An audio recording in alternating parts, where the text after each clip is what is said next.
It's like it's waiting. I'm waiting for it to load. Hello, everyone. Hi. My name is Sasha Grabenstetter, and I'm with the University of Illinois Extension. And today I am hosting all of my lovely ladies from other Extension universities. Today we're going to talk about saving for the unexpected. So I wanted to get everyone started by saying their name, where they're from, and I want to know what your spirit animal is.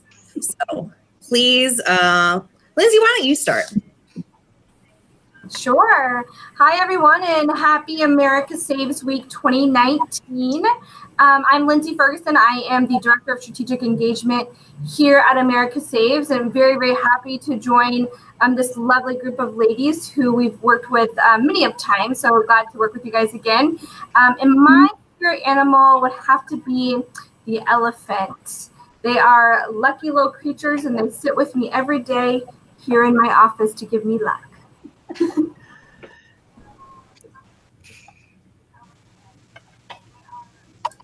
Jinnifer, do you want to go next?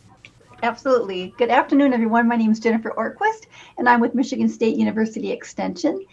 And I would say that my spirit animal would have to be a dog because they're loyal and sort of laid back. And so that would be my spirit animal. How about you, Laura? Hi, I'm Laura Hendrix. I'm with University of Arkansas Cooperative Extension Service here in Little Rock.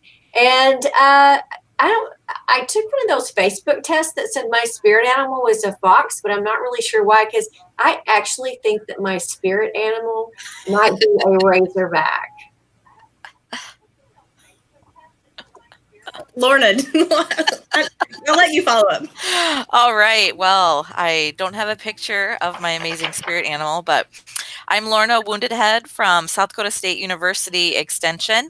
I'm the Family Resource Management Field Specialist for the state. And I'm going to say my spirit animal is a jaguar. Not probably because I think of it as kind of a sleek animal that you maybe don't notice in the background, but when you do notice them, they've got a lot to say, and you're really aware of that they're there. So that is what my spirit animal is, and I'm speaking to you today from very cold and frigid South Dakota. So I love it. Barb, can you hear me? Okay. Seems that we have lost Barb, but I will give you my spirit animal. If I had picked my spirit animal would be a cat.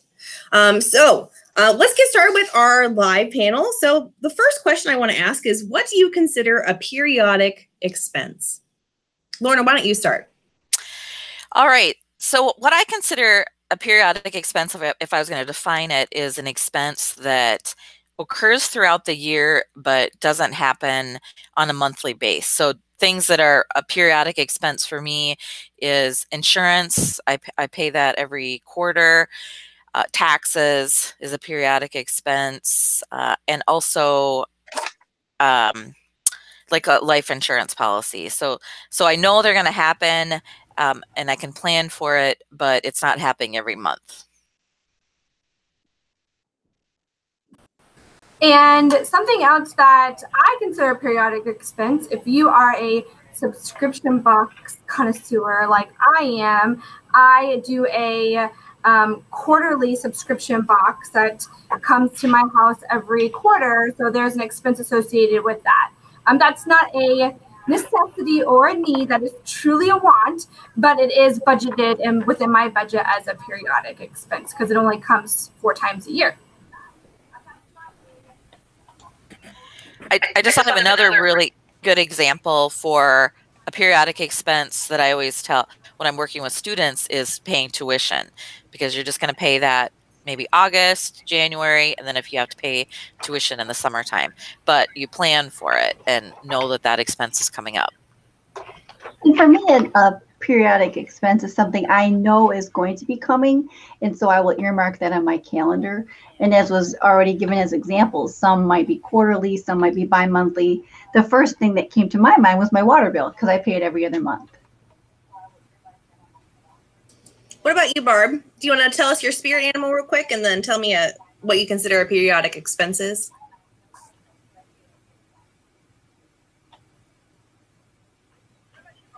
Okay, hopefully you can hear me now. Some of the periodic expenses that I think about are property taxes, which get paid quarterly. People have somebody in college. They're paying semi-annual college tuition payments, insurance premiums, holiday expenses, and vacation expenses.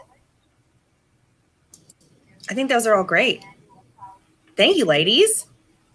So to follow up, let me see what's going on Twitter. So on Twitter, I've got some really good ones. I've got periodic expenses are one that you anticipate, back to school expenses, license plate stickers.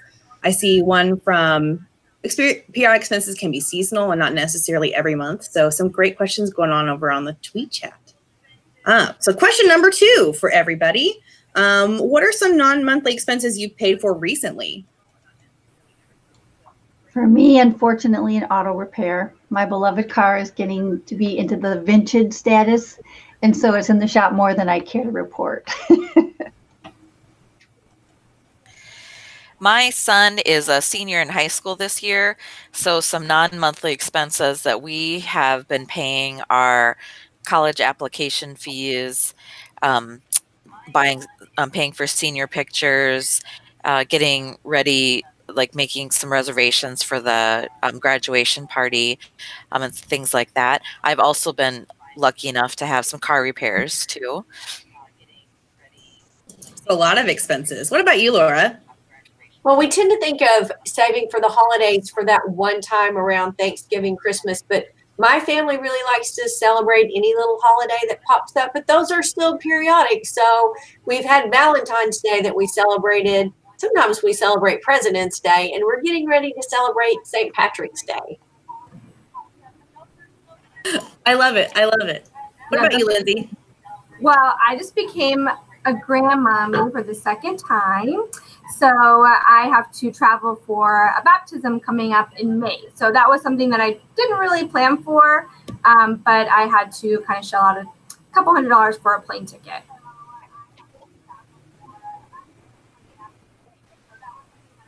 Well, I'll tell you my story. I recently bought a house, and I like to tell people that my house was like a skinny person who loves to eat carbs because the house looked great. The bones of my house looked great, except for the fact that, all my plumbing was a mess. So I just paid for a brand new sewer clean out. It was really fun and very, very expensive. I see a few of us laughing. It was not so fun. Barb, do you have any unexpected expenses that you paid for recently?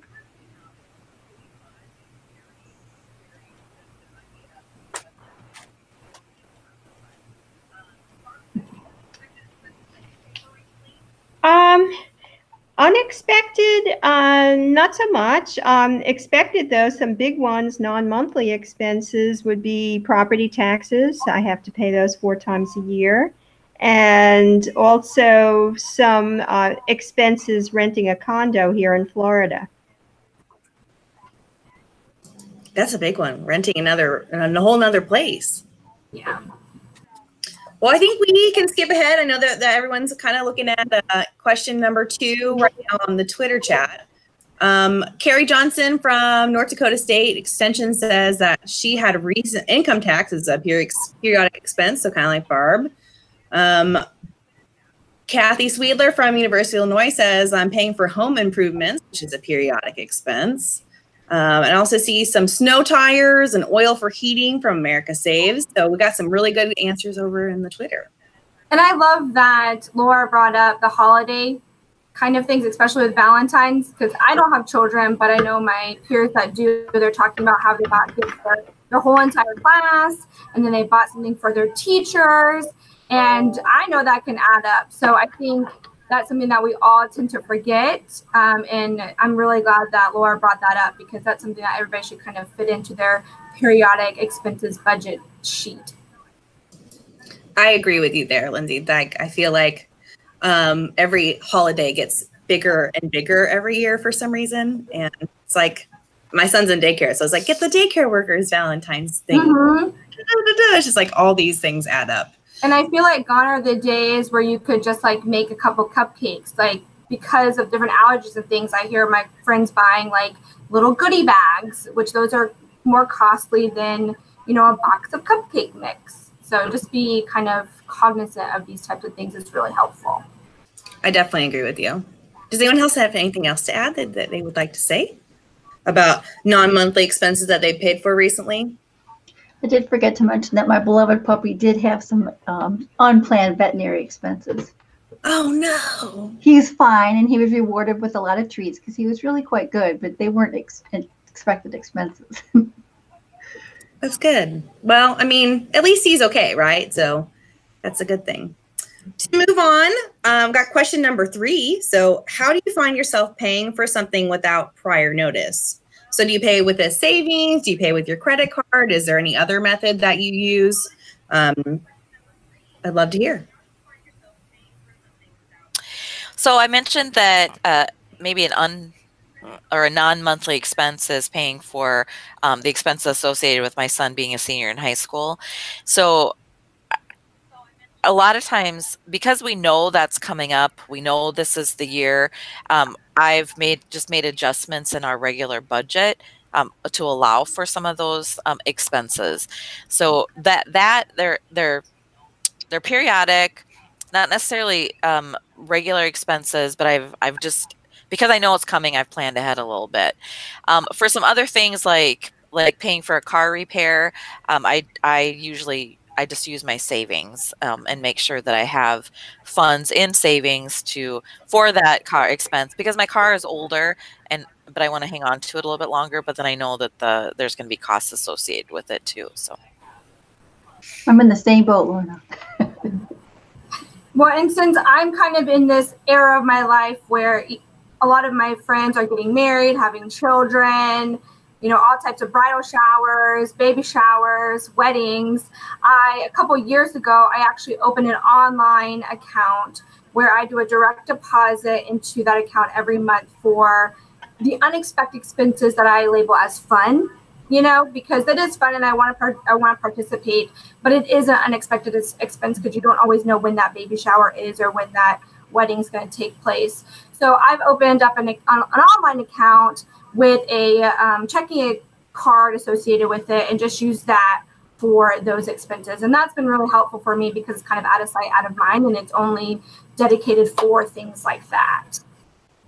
So Lindsay, you helped me, you reminded me of something that's another kind of savings that I'm doing right now. At the end of the year, my son, he's involved in choir, and so the choirs is taking a trip to Florida, and I get to be a chaperone for that. And so the cost of the trip is $1,200 for my son, but I knew about it a year ago, and so we can do fundraising along the way to help with the expenses, but we don't really like doing fundraising, and just kind of based on how much time I know I have, I knew we would need to pay quite a bit. So I set up an online savings account and then calculated how much I would need, divided that by 12, and then have that amount put into the savings account. And I have enough there that I can make like every couple of months we have to make a payment for the trip. And so I've set that up so that I can make that payment. So it's definitely not an expense that I'm going to have again, because this is a one-time thing, but it's helped me I really don't feel that money being taken out of our account and put into that savings account. And then it's just a relief when it comes time to make the payment to know that I've definitely got that covered and I don't have to worry about it. I think that's really great, Lorna. I think that's a good, even for like the people who are listening, to just kind of remember that you can make those payments into smaller payments and make it less burdensome, I guess. Mm-hmm. What about you, Laura? So I was thinking about something that doesn't really come up that often for a spending solution or a solution to unexpected expenses, but to kind of circle back around to your eating analogy that you put out earlier.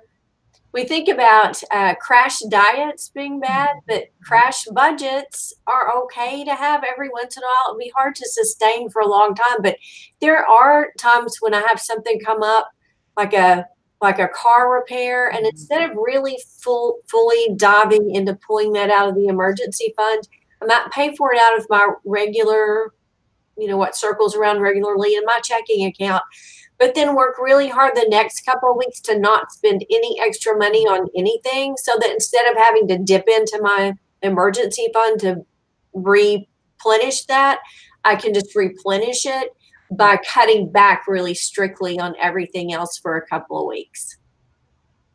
Absolutely. I like that term, crash budgeting. Yeah. I did that in January. Some people were doing like dry January, like no alcohol or anything. I was like, I'm going to do a no spending January. And I gave myself a success. It was good. That sounds so great. Does anyone else want to contribute? So I was just going to follow up on Laura's comment with that. Is the key to that is if you making sure the whole family buys into that scaling back on the spending. And so that involves making sure you're talking about your family finances and your budget a little bit, and just making sure that everybody's clear that, maybe this month we're not going to be able to go out for dinner on Friday night or order in pizza like we usually do. We can come up with some other things that are still family activities or however we usually spend time together, just so that for that short period of time, we can get back on track with our budget. Because I like the idea of trying to just work with what you already have and then leaving that savings where it is because there's going to be some other expense that comes up at another time. Like what Lorna was talking about, one of the tools that we use at home is we have a calendar on the refrigerator. It's solely for recording when bills are due and then a system to show that they've been paid. And like you were saying, Lorna, let's say you forget you had a car repair last month that you used your credit card with. And my goal is to always try and pay my credit card in full by the due date. But it is sort of nice to have that little visual reminder that, oh yeah, that balance is a little bit higher than normal. So maybe we do bypass the pizza this week until we pay off that credit card bill. So for me, a calendar is a great way not to forget some of those outstanding expenses. Barb, do you ever find yourself paying for something without prior notice? And how do you pay for it? Oh, I cannot hear you, Barb. I can't hear you now. Oh, goodness gracious. Oh, now you're muted. I don't know.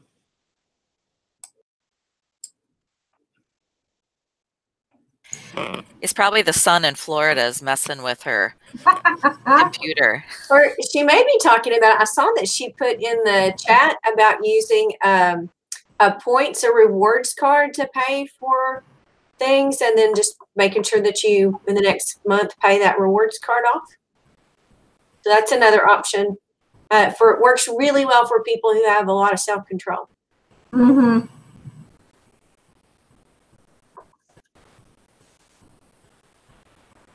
Now you're on mute. Well, dang it. Now, hopefully we can get Barb back on and we can hear her. But what's the difference between an emergency fund and an unexpected expense? And is there a difference? I have one recently. I have a hobby job, and recently a training opportunity popped up for my hobby job. And so that's not an emergency, but it was not something that I'd been planning for a year or more. And it was a pretty big expense, but it's a great opportunity. So I don't want to turn it down just because I haven't been saving up for it for a year in my budget. I thought it was a tricky question, but I did look at it in a couple different ways. I guess for me, and it might not be a universal differentiation, but for me, an emergency fund would truly be used for an unexpected emergency. But an unexpected expense might be something that I wasn't planning on. Let's say I came down with a really bad cold and had to go to the doctor and pay for a copay and then maybe get a prescription. So to me, that would be an unexpected expense. But an emergency fund would be more like an unplanned auto expense at the repair shop because I need my car for my job, or maybe the hot water heater is on the fritz. So I'm not sure if everyone agrees with those, but that's how I try to think about how they might be different. So I thought about this question and just decided that I don't think there is a difference.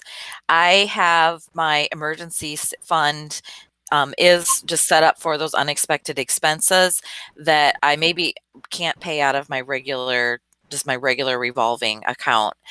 And it's usually like an unexpected expense that's really high, so more than a few $100s. And I feel like the unexpected, like the way I approach my finances is that I use my emergency fund for unexpected expenses, but it is, but I probably really think hard about pulling that money out of that emergency fund, and not just using my regular income and revolving money for the month. Yeah, and I kind of lean towards that school of thought as well, but I mainly just say both are going to be needed, right? Like, or going to happen. So you should always be thinking, if you're going to think of them as the same or separate, just know you will have an unexpected expense and you should be, growing your emergency fund account. So both are kind of these ongoing things that you strategies when it comes to your budget, planning, finances, etc. I also thought too, with an unexpected expense, is it a need or a want? And would that differentiate the use of my emergency fund versus maybe foregoing that option for spending the money because maybe it isn't a need? So like I said, I probably overthought this one, but I spent some time on it. I like that.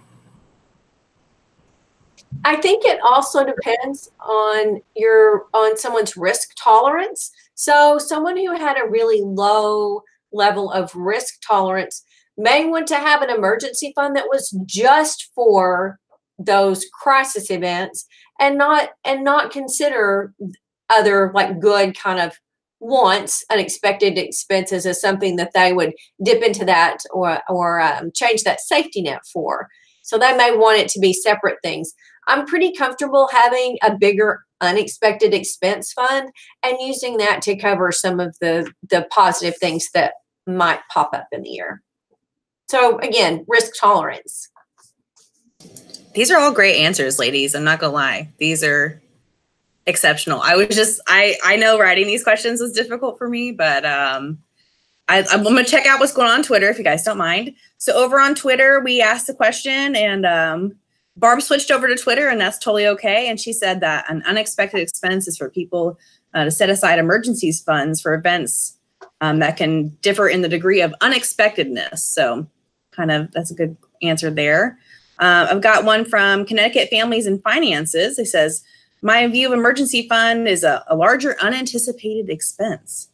I do try hard to anticipate what kind of expenses may be coming up. So some good answers over there. And I tweeted, of course, too, so you can check that out. But I think it's time for the next question. This is going so quickly, ladies. But question number 5 is, how do you minimize the impact of an unexpected expense to your budget/life? Well, we talked about, I think one important or easy strategy is to know when those holidays are coming up, or birthdays, or if you have an idea of, every 6 months I do need to take my car in to get its tires rotated because I drive a lot or whatever. I think you can be thoughtful on how to plan for some of these unexpected expenses. Also knowing that random unexpected expenses will happen. Your refrigerator may go out and you just bought it last year, but there are some things that we can kind of see coming down the pike to track and incorporate that into our either monthly or quarterly budgets. So what I thought about when I was looking at this question is one of the things that I do is I review the last year's budget to help remind me of some different expenses that are coming up that aren't monthly expenses. I keep an Excel spreadsheet for my budget. And so I can look back at 2018's, like what happened in 2018 in March at what the expenses that come up. So another expense that I know is coming up this month is dues for a professional organization. I just pay those once a year. Also, my husband and I golf, and so our golf membership, we usually pay at this time of the year. But if I look at last year, and then that can help me kind of figure out maybe where I made some adjustments and the rest of my budget. It's not 100% perfect and foolproof, but it helps me to be able to do a little bit better planning. And I mimic that. And again, I use the calendar for that as well. I'll put a little note, life insurance is due this month, or as you said, professional membership due this month, so that maybe I haven't gotten the bill yet, but I'm already visually planning on that will be coming.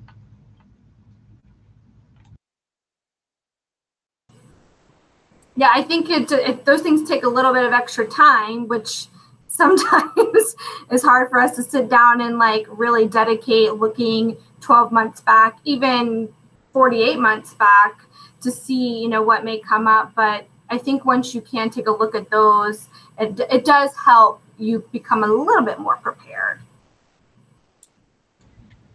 One of the things I thought too was just, it's sort of a blanket umbrella, and it may not always be able to be a realistic goal for everyone, but my initial first response to that question was, my goal is to try to live below my means, so that there's always a little extra, so that if there was a surprise, it's not so tight.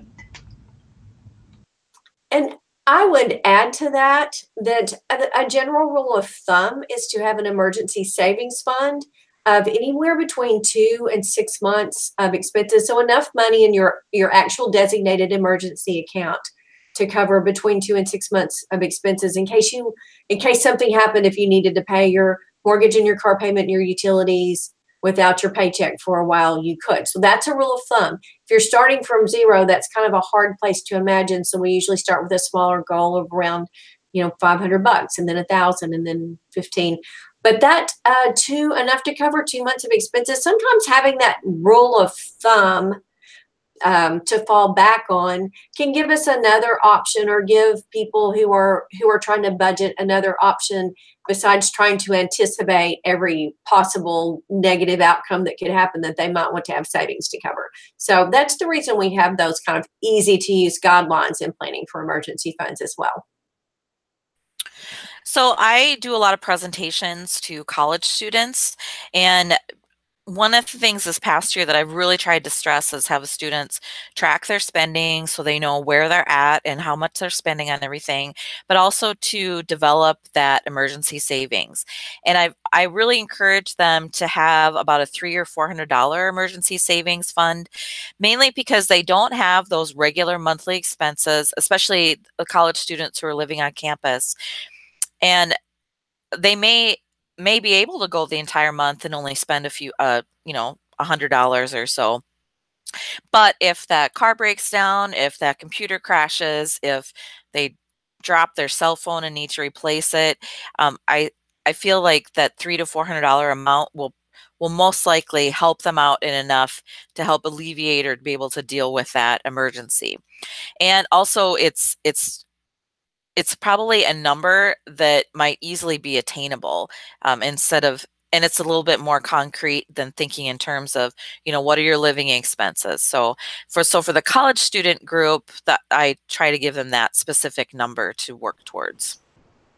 Yeah, and I think we all have heard the quote from the Federal Reserve stats. I guess it was fall of last year that not even around half of Americans can cover a $400 expense. So that's something to always keep in mind if it is intimidating when you tell somebody you should have 2 to 6 months worth of expenses saved.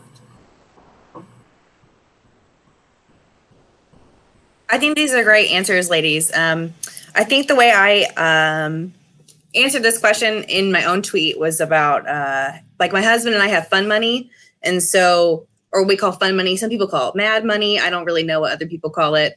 But we have a dollar amount that we set. And so that's usually kind of where if something unexpected, like if my son needs new shoes, or if we need a new tire or whatever, like that's kind of where the money comes from in my life. So it's just one of those ways that that money can be just taken out and it can be paid for anything. There's no like disagreements or anything.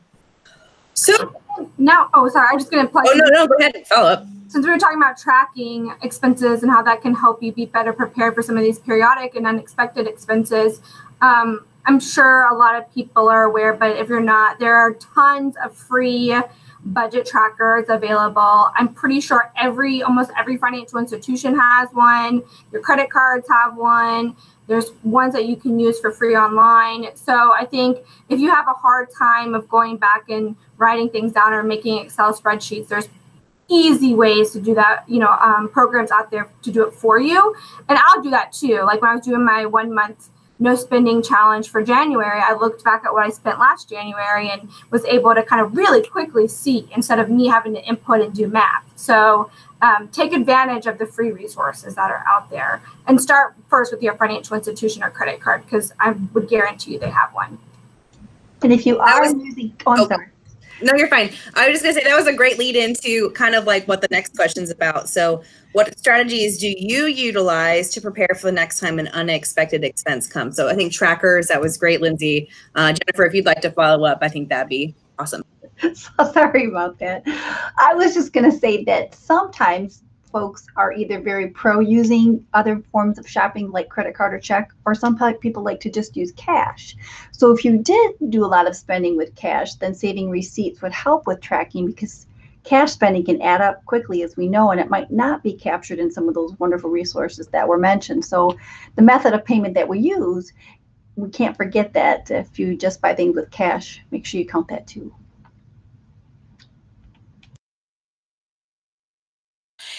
Jinnifer, do you have any ideas on what would be the best way to track spending with cash? Because even like with receipts, it's so easy to just not get a receipt. A lot of places ask if you even need it, Right. or you can choose to not have it. If you what do you have any good suggestions other than just having this wad of piece of paper that you have to regularly go through? I do. When I teach this class, I teach at a lot of social service agencies, particularly our Michigan Works, which helps folks who are either unemployed or underemployed. And I typically give them out sort of a little incentive. It's a little plastic divider with different categories. And you can label them, or you can just use them however you want. But when I've talked with folks, saving receipts is the easiest versus writing every expense down. But as you said, I do have to remind consumers that many organizations are not giving a receipt if your purchase is less than $25. And having worked my way through college at retail establishments, that's really ingenious because it saves them on ink and paper. So you may have to ask for a receipt, or I'll tell folks, if you walk away and say, oh my gosh, I forgot to get a receipt, or they didn't issue me one, quickly write the amount down on a piece of paper and then stick it into your whatever you use, whether a plain envelope, a box, the little organizer I give. But I always do really encourage folks to do it for 30 days, sit down and add it up. I do think a benefit to receipts are that sometimes it's the calling moment to reality. If we say to ourselves, oh, I only eat out for lunch 2 or 3 times a month, and then half your stack of receipts is fast food, certainly it's not a judgment situation, but it's an awareness opportunity. If you're really trying to find ways to save, sometimes that visual pile can be motivating. Good suggestions. Thanks. I just want to piggyback on this and say, like, maybe instead of saving the receipts, which I think is a great idea, but you also just write it on the, like, let's say you keep it in an envelope, maybe just write it on the envelope. I don't know. Maybe that's not the best way for that. I see Jinnifer laughing at me. That's okay. But that's, no, like not laughing, but like laughing, But I think that's a good way. So Lindsay, did you want to add something? No, I was just going to kind of answer the question. I know I talked about the tracking, but I think a big thing to a strategy is to know it's going to happen. Keep that in mind. Like, nobody is invisible to unexpected expenses and emergencies. So I think that's one of the easiest strategies is to know it's not if, it's when. So I had a thought with anything related to our finances, we have to be intentional and know that we need to be doing something. And we can't really just kind of stick our head in the sand and, you know, hope that that bill will get paid or hope that we'll have enough money to cover those expenses and that kind of thing. And tracking, I think, is really, like, when I'm really diligent about tracking, I just feel so much better about where I'm at, even if things are getting, you know, a little tight towards the end of the month, or there's something that's come up that I have to finagle a few things in order to make sure I am able to cover it. But it just really helps give me that little bit of sense of control. So whether we are looking at our bank statements or our debit transactions, or we're hanging on to that pile of receipts, just making a decision to be intentional about figuring out the best way that works to be able to know where we're at with our finances. I think that's great. Laura, do you have anything that you want to add? No, okay. Well, moving on. So it's time for question number 7, if you can believe it already. I'm going to ask one question and then I'm going to stop halfway through and then ask you the next one. So what are some positive periodic expenses? Because I feel like a lot of times we kind of focus on the negative. So I wanted to know what the positive periodic expenses were that you guys thought. Vacation and gifts. Sorry. No. Mine was more like, I don't want to say realistic, but mine was contacts. I mean, I have to be able to see. So I know like every 8 to 12 months, I got to buy new contacts. Or things like paying for our insurance. I mean, that's important to be able to do. Like when my son was younger, in the summer, there would always be camp registration or activity registration, and those things are fun. They're not necessarily a need or a necessity, but it was something that we wanted to be able to do. So I think those are good.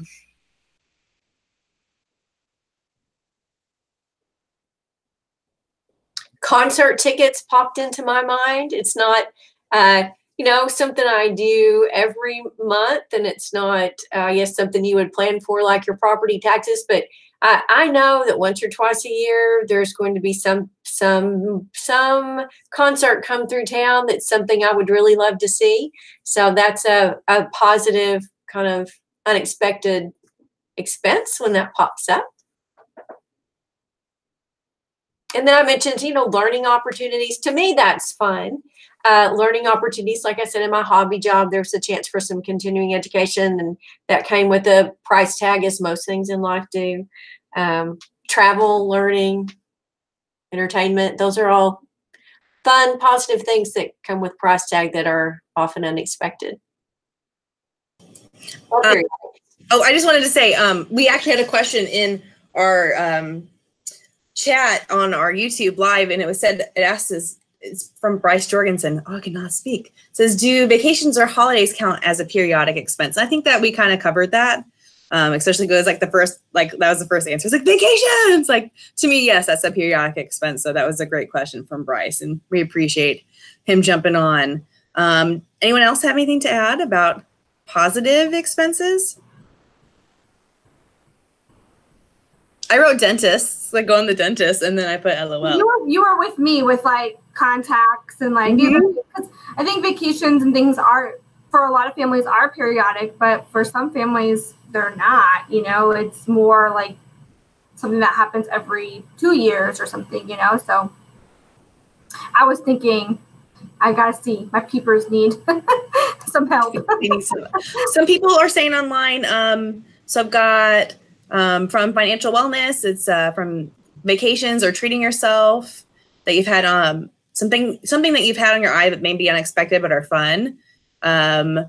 Birthdays and celebrations from Connecticut Families and Finances. Over at Garrett Planning Answers, great question, birthdays and other gift giving opportunities. I didn't think about that, you know, like maybe donations, that might be a positive, unexpected or periodic expense, you know, maybe at the end of the year.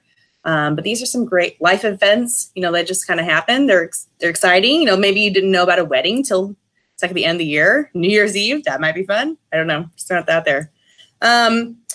to keep moving forward, I just want to ask on the flip side, what are, like, just quickly, like, what do you think are some negative periodic expenses? Like, obviously for me, it could also be going to the dentist.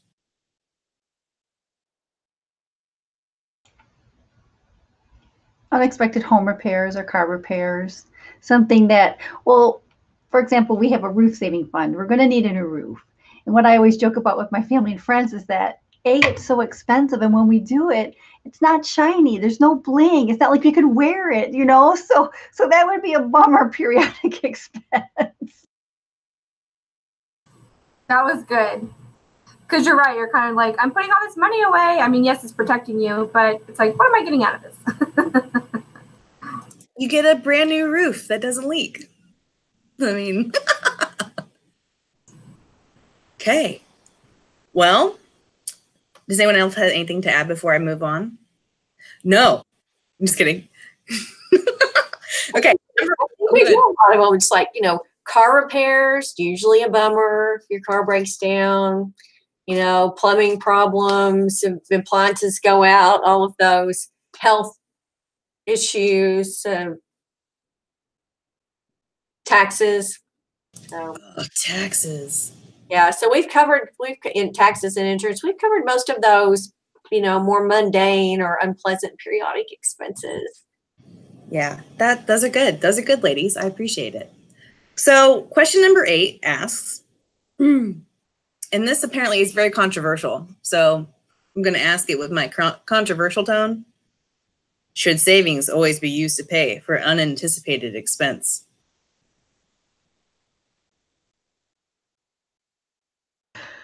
What do you guys think? I think the first thing I thought about was, again, the air quotes, unanticipated expense. Is it a need or a want?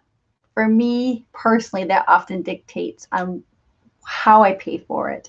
I think the other thing that was important to think about too was, are there other options? And I think that Laura gave some really good ones too about using your current cash flow, but maybe reducing your expenses in other areas so you can really break even that month.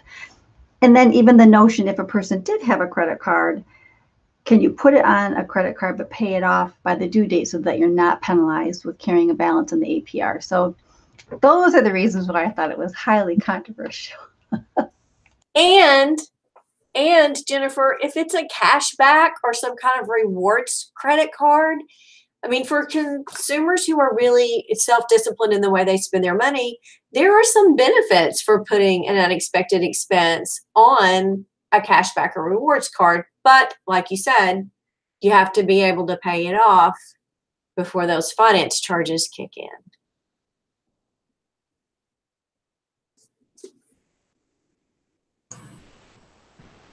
And I think kind of what I was trying to say earlier is these things are kind of ongoing. So if you're making regular deposits into your savings or emergency fund, know it's okay that you do have to use that sometimes. And there will be moments where your emergency fund will be down to $100 or $0, but that's okay because that's why it's there.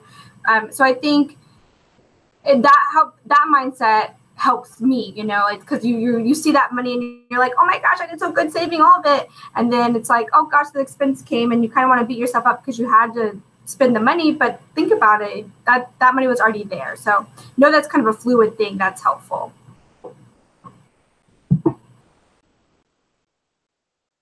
I think that's a great point to make. And I'm sorry, I was also tweeting it out. I was like, it's okay to use your emergency fund. I think that's a really great thing that we have to remember. Because if you didn't have one, what would you do? Like, we'd be back at question number 3, and we have moved on from there. So anyone else? I was going to add, I like what Jinnifer said about looking at it, whether it's a need or a want. And I think that, I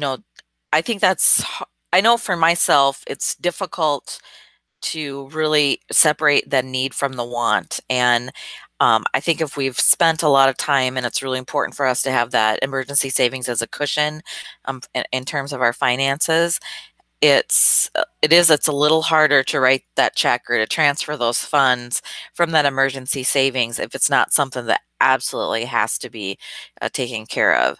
And once again, when I talk with college students, I tell them everybody has different values. So what's important to one person's not as important to the next person. And so you really have to kind of just ask yourself that question: how important is it that I have this new thing, or that I get this repair, or that I take this trip, or whatever it is?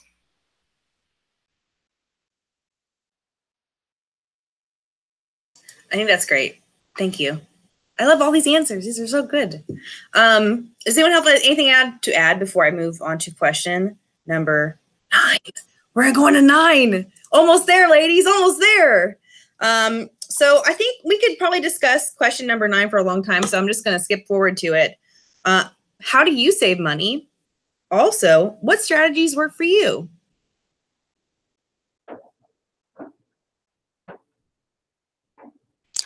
For me, automatic, and getting it out of my account before I even realized it was there is the best thing for me. I already mentioned having the automatic savings set up for the choir trip. I have automatic savings moved into just our regular savings accounts, automatic for our retirement accounts. I have my husband, his work, he's considered self-employed, and so we pay quarterly taxes, and so I automatically have funds removed from our account to cover our quarterly taxes. If it just happens without me having to do anything, it happens consistently. If I have to do it, then maybe do it later, and then the money is already spent.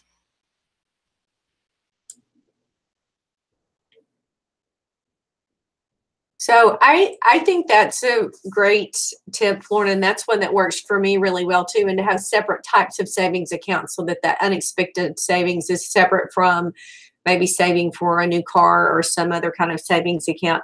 But not everyone has the kind of income flow that makes that convenient.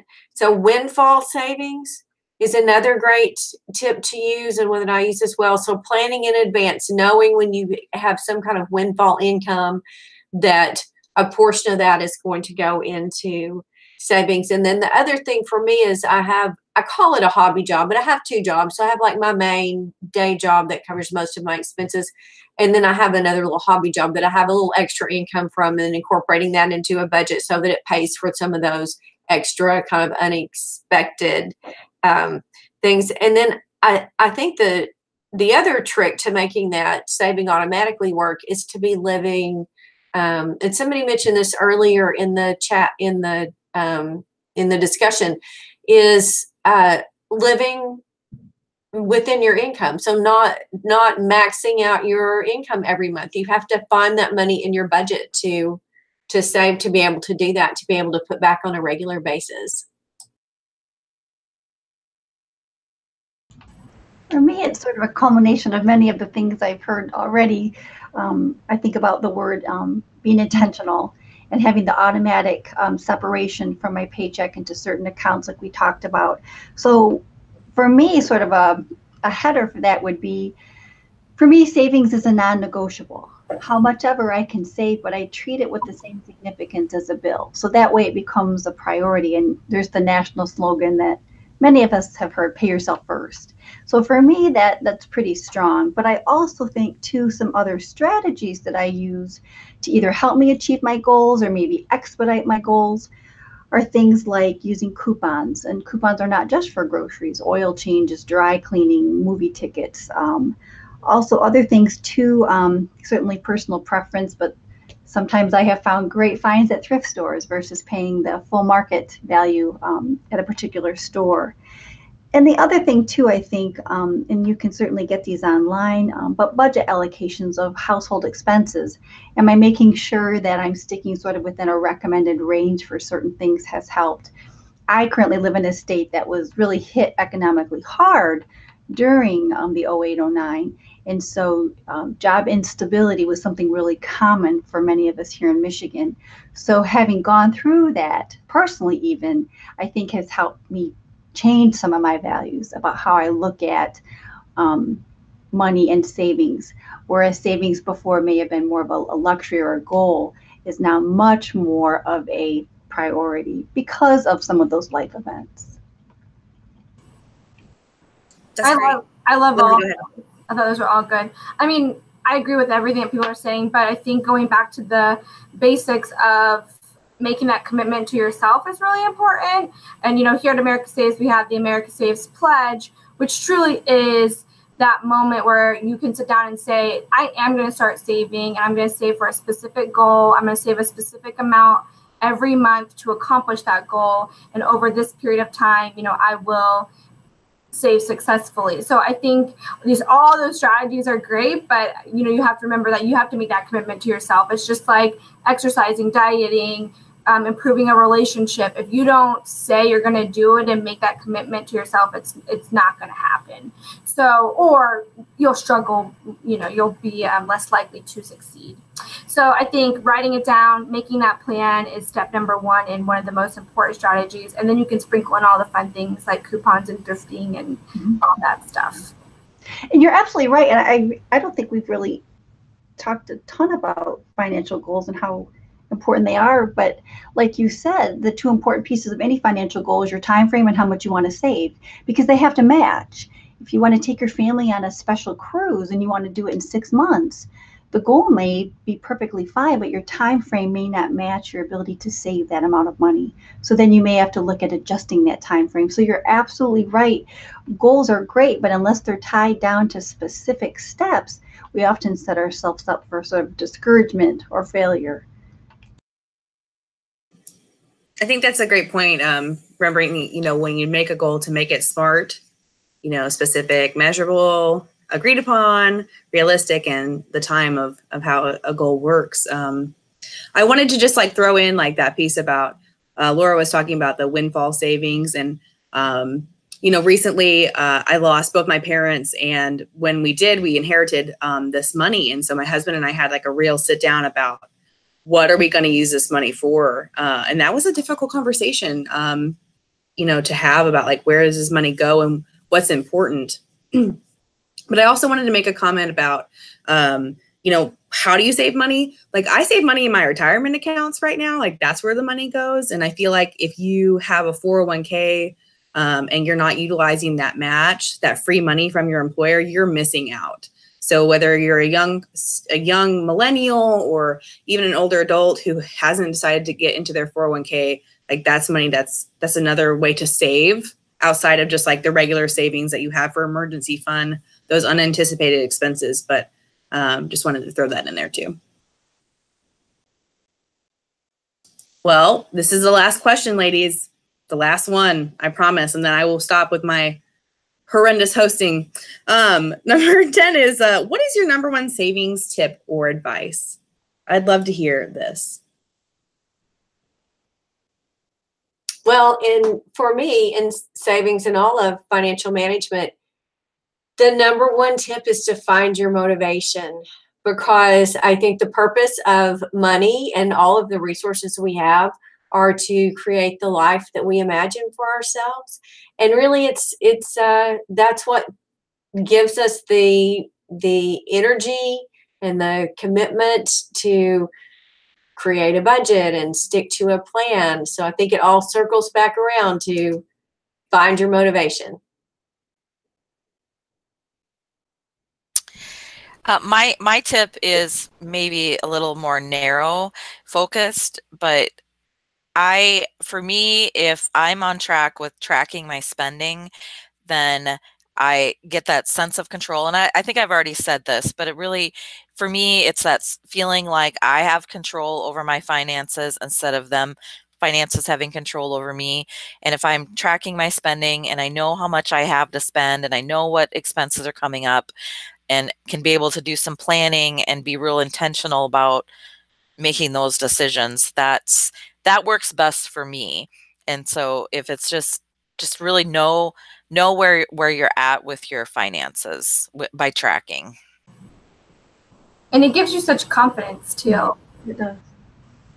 I think obviously all these tips are great and wonderful. My number one savings tip that I always tell myself is it's okay. And kind of what I was saying about the emergency fund, it's okay if I went a little over my budget this month. Next month will be better. I think understanding that it's a very fluid thing and our income and expenses do fluctuate. We try our best to maintain them and anticipate what they're going to be, but don't beat yourself up over it, because that's going to demotivate you the next month.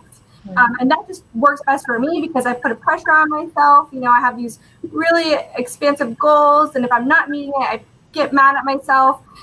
So people just need to know that life does happen, but you have the next paycheck or the next month to kind of right your wrongs and fix your budget. Mine's sort of, I guess, a global approach, complementing some of the things that have been shared or spoken earlier, but to ask yourself, do you want to be in the front seat or back seat of your finances? And if you want to be in the front seat, the biggest difference is you can have a better opportunity to see where you're going, and you're not at the mercy of who's in the driver's seat. You have more control. So if you want to be in the driver's seat of your finances, consider all these wonderful resources. America Saves Week, tracking a spending budget template that you can either do with paper and pencil or fancy schmancy Excel spreadsheets. But always to come back to that question, where do you want to be? Because if you're okay with being in the back seat, then there may be some limitations or challenges in meeting your financial goals in the time frame that you hope to. I love that visual of, do you want to be in the front seat or the back seat of your life? Wow, I really love all your answers. I do have a follow-up question for Laura. So Laura, what if I'm not motivated to save? What if I don't want to? What if how do I get motivated, I guess, is what I wanted to ask you. So I think that money is a means to an end, not a goal in itself. So I think for all money management, not just saving, I think that back up a little further, I wasn't just thinking finding motivation to make that change, but really I think to envision for everyone what's meaningful in life to them, and maybe direction for life, what they want to do in life, where they want to go, and then how they can best use their resources to make those dreams come true or to live the life that they imagine. And I'm probably, there are some people there who have no vision or quest for meaning or dreams for life, but for most of us, that's where our energy flows. Thank you. I just wanted to play devil's advocate with you. Sorry. You're welcome. And bring it, Sasha. I will. I just wanted to check back over on the Twitter because I wanted to see, right before we hop off, what everyone else says. So Barb says, start saving something today, however small. Try not to touch money set aside for retirement. Kathy Sweetler says, again, start today, start small, make it a habit. My colleague Kamaya says, make it work for you. We don't have to do it the same way, and get household members to be involved and be flexible. And then Plan for Joy says, oh, thanks for having me participate. But I mean, these are all great tips. I think pay yourself first and save automatically from AFCPE. These are just some wonderful, wonderful tips to kind of get us started, especially when we're thinking about those unexpected expenses. They just pop up. They just pop up like golfers, and you're just like, go away. Go. Yeah.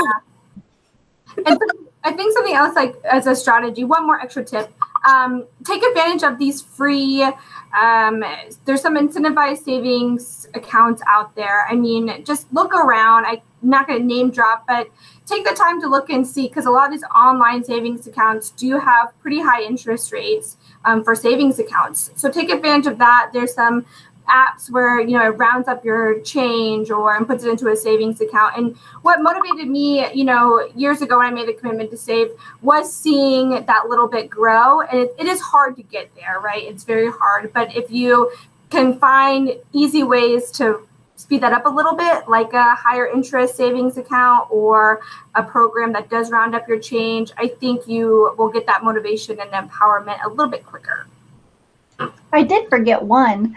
I do encourage folks too, if they're struggling to find a way to save, if you do use couponing or anything, when you get your receipt at whatever store you frequent, where it says, hey, you saved this much today, if you could put that into a savings, maybe even a clear jar or something, and you can actually start to see the fruits of your labor, that may help with motivation that, wow, I can do this. The same with saving loose change, like you said, rounding up with an app or just committing to putting it in a jar. I've had a lot of families share some pretty fun success stories with their coin jars. That's great. I love that, the idea of just like watching it grow. I think that motivates a lot of people.